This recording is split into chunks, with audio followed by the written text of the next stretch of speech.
everyone, I'm Sally and welcome again to Fondant Diary. So this time I will still be making a space theme cake topper. In the previous video, I've made this astronaut cake topper, so today I'll show you how to make this rocket cake topper. Let's get started. First, prepare a skewer, then make a mark at a distance of 8 cm from the tip. Then wrap the skewer with aluminum foil to the mark that has been made.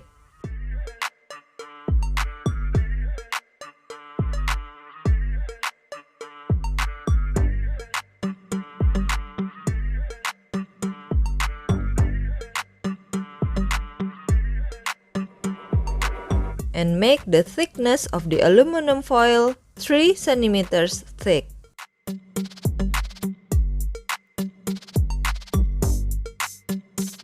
And then we will cover the aluminum foil with white fondant.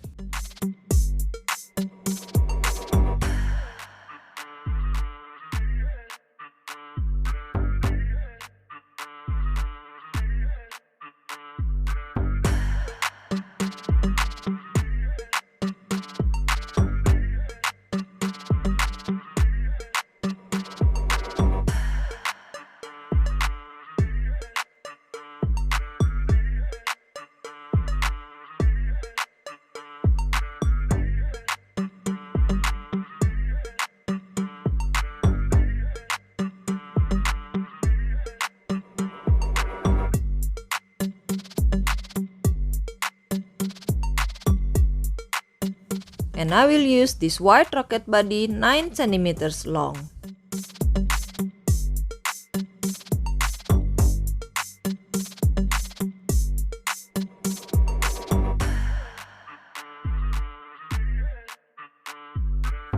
Then I will make the other parts of the rocket.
So here it is, the rocket cake topper. Do you like it? Thank you for watching. Don't forget to give like, comment, and subscribe. And I'll see you in my next video. Bye!